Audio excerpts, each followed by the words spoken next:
Hola, buen día. Hoy vamos a hacer una pequeña entrevista acerca de paralelismo computacional a mis compañeros de sistemas operativos.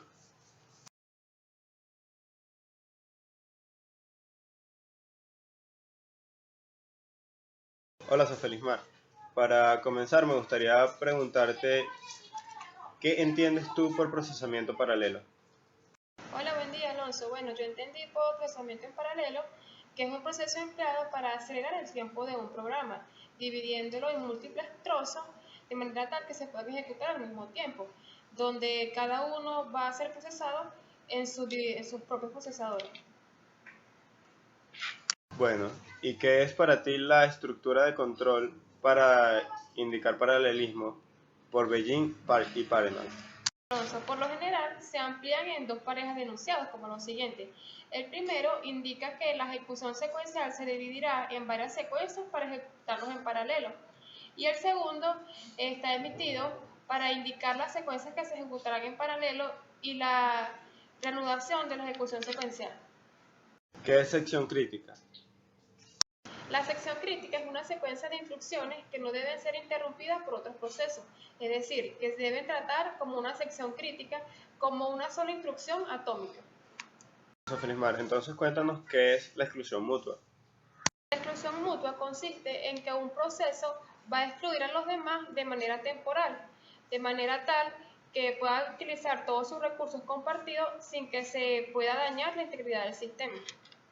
Sofelismar, ¿puedes mencionarnos un ejemplo sobre procesos síncronos? Un ejemplo de un proceso síncrono es que en un sistema de comunicación el transmisor debe coordinarse con el receptor antes del envío de datos, ya que el receptor usa los pulsos para determinar el comienzo o el fin de un bit. Para culminar con esta parte de tu entrevista, me gustaría que nos explicaras qué son los procesos asíncronos. Es una señal generada por un proceso independientemente de lo que se esté haciendo o ejecutando al momento.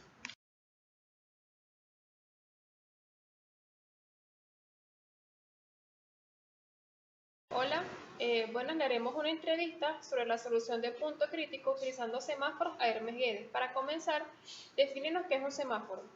Bueno, un semáforo es una variable que constituye el método clásico para restringir o permitir el acceso a recursos compartidos en un entorno de multiprocesamiento. Cuéntanos sobre los algoritmos de Decker. El algoritmo de Decker es un algoritmo de programación concurrente para exclusión mutua que permite a dos procesos o hilos de ejecución compartir un recurso sin conflicto. Si ambos procesos intentan acceder a la sección crítica simultáneamente, el algoritmo elige un proceso según la variable de turno. Si el otro proceso está en ejecución, en su sección crítica deberá esperar a su finalización. ¿Puedes mencionar algunos ejemplos acerca del uso de los semáforos? Bueno, los semáforos pueden ser usados para diferentes propósitos, entre ellos, implementar cierres de exclusión mutua. También pueden ser utilizados como barreras, permiten un máximo de n hilos acceder a un recurso inicializado en el semáforo en n. Notificación. Iniciando un semáforo en cero, pueden usarse para comunicación entre hilos sobre la disponibilidad de un recurso. Ya para concluir, ¿cuál será la aplicación de los semáforos? Los semáforos se emplean para permitir el acceso a diferentes secciones del programa donde se manipulan variables o recursos a los que se deben acceder de forma especial.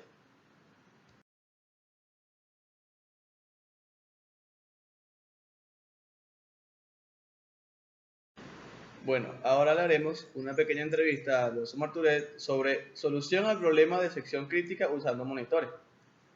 Buen día, Alonso. Háblanos un poco sobre la solución al problema de sección crítica utilizando monitores. Para comenzar, explícanos brevemente qué son los monitores. Hermes. Para comenzar, debemos entender qué es un monitor. Un monitor es la versión concurrente de una estructura de datos que posee un estado interno más un conjunto de operaciones. Es importante recalcar que a pesar de que las operaciones se llaman concurrentemente, el monitor las ejecuta secuencialmente. Los monitores fueron inventados por Howard para el lenguaje Pascal, de ahí proviene su sintaxis en Pascal. ¿Cuáles son las características principales de los monitores? Los monitores tienen como características principales que constan de variables locales, que solo son accesibles para los procedimientos del mismo y no para otros procesos externos. Otra característica muy importante sería que un proceso solo entra al monitor cuando hacemos un llamado a uno de sus procedimientos. Y otra característica resaltante es que al trabajar con monitores, solo se puede ejecutar un proceso por vez en el monitor. Bueno, Alonso, ¿y entonces cómo funciona un monitor? Bueno, básicamente se tienen dos condiciones que se aplican a una variable condicional. La primera condición sería xy. Cuando esta condición se ejecuta en un proceso, el mismo se suspende y queda en una cola fijo, que es parte de nuestra variable, hasta que otro proceso llama a la siguiente condición, que sería x.signal. Cuando esta condición es llamada y no hay procesos encolados, esta es ignorada, pero si nuestra variable x tiene un proceso en cola, el proceso que llama a xSignal cede el monitor al primer proceso que quedó en espera, y el proceso que realizó el llamado podría retomarse cuando el proceso que se llamó termine a menos que este proceso realice otro llamado x.signal a un tercer proceso. Ok, Alonso, ahora que entendemos lo que es un monitor, ¿podrías explicarnos el problema de los filósofos comensales solucionado a través del uso de monitores? Bueno, Hermes, el problema de los filósofos comensales consta de que tenemos 5 filósofos alrededor de una mesa. Los filósofos piensan y comen. Si un filósofo piensa, no molesta a sus colegas. Si el filósofo tiene hambre, se me abren tres posibilidades. Coge los palillos de uno en uno, de los que tiene a su derecha e izquierda, si están libres. Cuando termine de comer, deja los palillos sobre la mesa o continúa pensando. Utilizando los monitores podemos resolver el problema de la siguiente manera. Se utiliza una variable para almacenar cada filósofo que indica su estado, pensando, hambriento o comiendo. En la solución, el filósofo pasa al estado comiendo si sus vecinos no lo están. Si no, pasa a esperar, que sería en este caso, con los monitores, mi x.y. Se utiliza otra variable de tipo condición para almacenar estos que están en estado de espera. Luego, para suspender la ejecución de un filósofo hambriento que no puede conseguir los palillos porque están ocupados, se utiliza nuestro x.signal para volver al proceso de uno de los estados anteriores de otro de los filósofos. Ahora danos una explicación del problema de los escritores y los lectores aplicando los monitores. Debemos entender de qué se trata el problema de los escritores y los lectores. En este problema, varios procesos concurrentes comparten una misma estructura de datos y necesitan consultarla o modificarla. Un proceso lector es aquel que está consultando la estructura y un proceso escritor es aquel que la está modificando. Las características de este problema son las siguientes. Se permiten varios procesos lectores al mismo tiempo. Solo se permite un escritor en un instante dado. Mientras el escritor modifica la estructura, no puede haber procesos lectores ni otros procesos escritores. Una solución a este problema, utilizando el monitor, sería lo siguiente.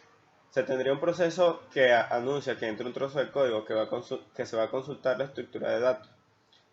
Es decir, el proceso se convierte en lector. Luego, el lector anuncia que sale el código de consulta y entraría un proceso que anuncia un nuevo segmento de código en el que va a actualizar la estructura de datos. Es decir, el proceso se convierte en un escritor.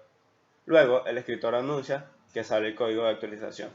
Y de esa forma, usando los xy, o sea, nuestros x.y, que sería nuestro estado de espera, y luego utilizando los x.signal, que sería la retoma de ese estado en espera, podemos conseguir la solución a este problema mediante el uso de monitores.